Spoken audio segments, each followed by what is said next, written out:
That's why I showed up tonight. I showed up tonight out of deep, unapologetic concern for our community. All right. I said this on the radio a few weeks ago, Pastor Phillips. I want y'all to hear me good. Black folks are casting a survival vote in this election.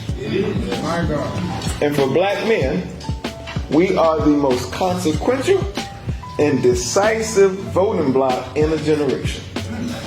And that's no disrespect to our sisters who've been holding it down for a very long time. But for the first time in my lifetime, black men will ultimately decide the outcome of this election. So I showed up out of concern. I'm concerned because as I've been traveling the country, sometimes with the president, sometimes with the vice president, many times on my own doing events like this, when I show up to events like this, I hear a couple things, Pastor Harris. I hear that, oh, you just preaching to the choir.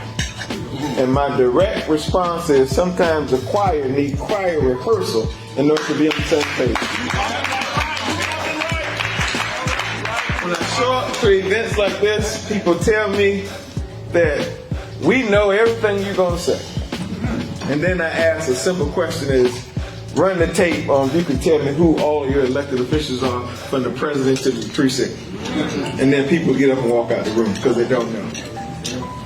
So I show up out of concern because I don't think black men and black people know that we are the #1 targets for misinformation, disinformation.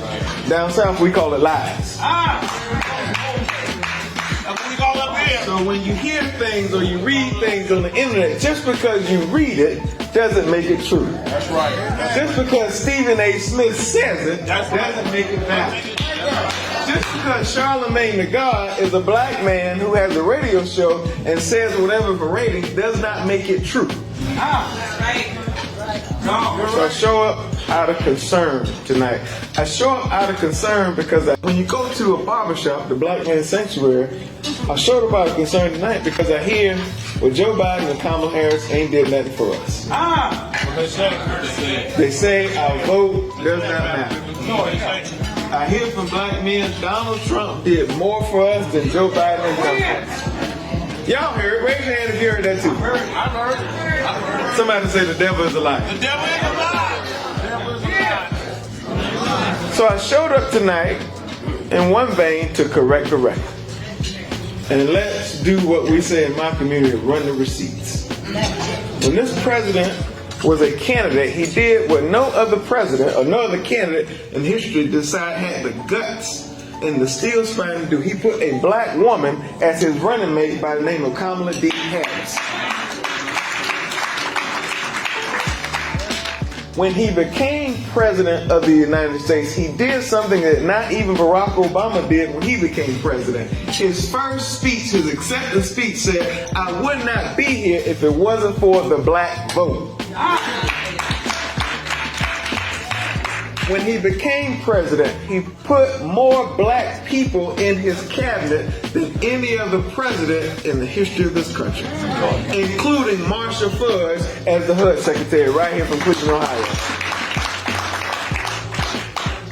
More black women on our federal courts than all other presidents combined. I showed up to remind you when this president took office, the country was in a crisis.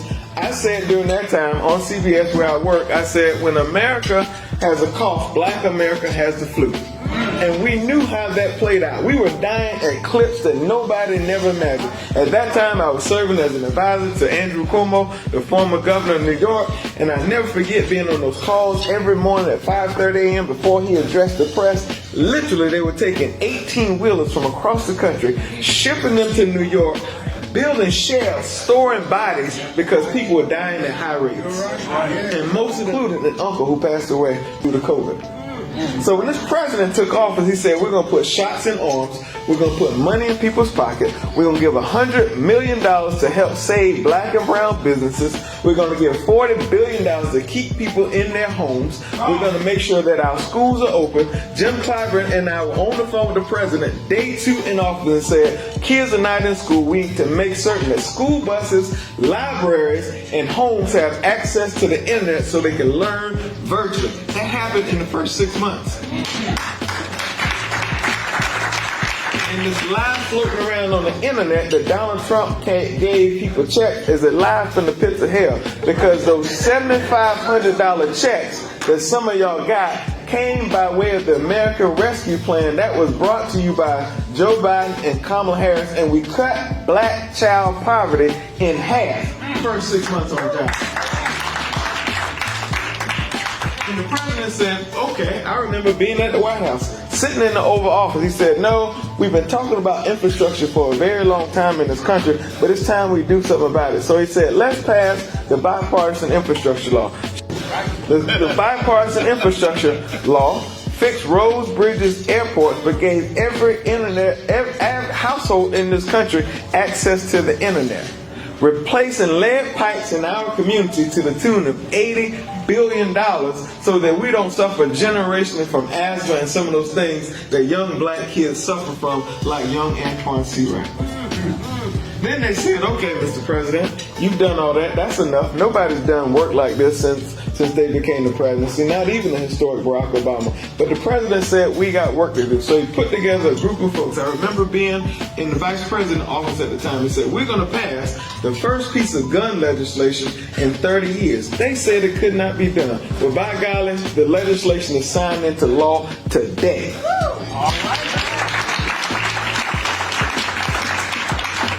And then they said, well, we got this climate crisis going on. We see floods, we see things happening all around the country. You got white people and you got Republicans saying climate change is just a hoax. The president said, no, it's no joke. So what he did, the largest investment in the climate crisis in the history of the world.